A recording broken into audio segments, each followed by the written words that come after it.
Setiap saat kita melakukan banyak hal dan memikirkan banyak hal dalam satu momen. Apa yang kita ingin kerjakan, tapi ada satu hal yang tidak boleh kita lupa, yaitu bernafas.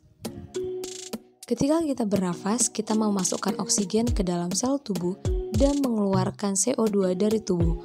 Untuk tetap bisa bekerja, bernafas berarti membuat kita tetap hidup. Lalu, bagaimana proses kompleks ini terjadi? Tanpa kita harus memikirkannya, hal ini disebut dengan sistem pernafasan.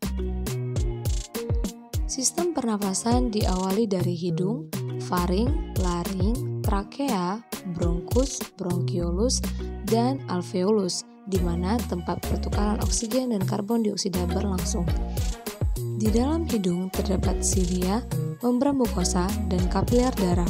Fungsinya, udara akan disaring oleh silia, kemudian dilembabkan oleh membran mukosa, dan dihangatkan oleh darah. Udara akan masuk ke faring, di mana udara dan makanan juga melaluinya. Terdapat epiglottis sebagai klep pembeda saluran makanan dan pernapasan.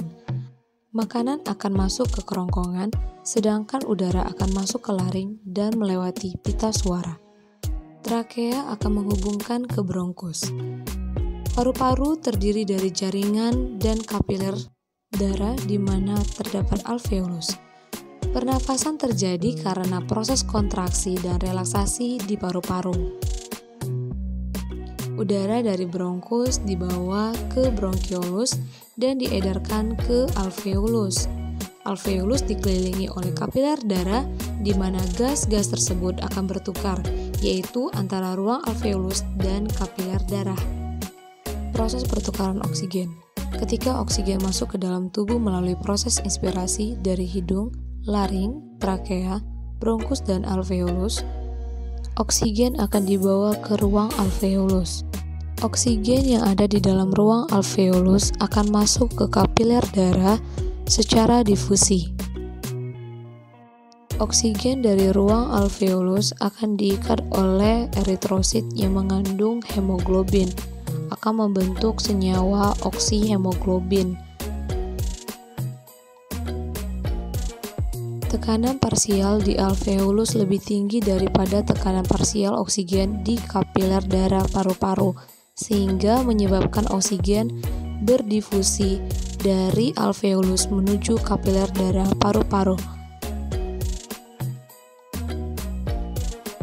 Ketika oksigen masuk ke eritrosit, maka eritrosit berubah warna menjadi merah. Lalu, bagaimana pertukaran karbon dioksida? Pertukaran karbon dioksida terjadi pada proses ekspirasi. Karbon dioksida di dalam eritrosit akan bereaksi dengan air membentuk asam karbonat. Reaksi tersebut bisa berjalan dengan baik karena ada bantuan enzim karbonat anhidrase yang terdapat dalam sel-sel darah merah.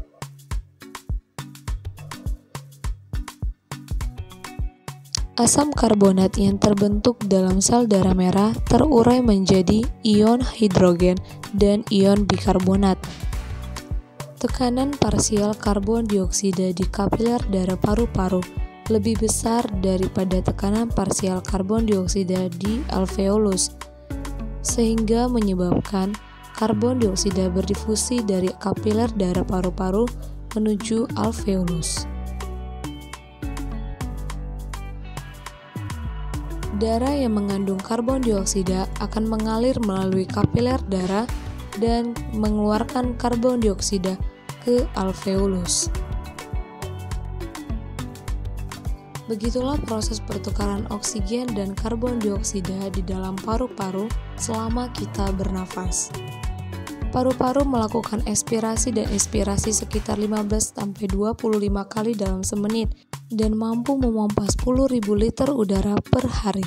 Demikianlah pertukaran oksigen dan karbon dioksida di alveolus terjadi. Apakah kamu merokok?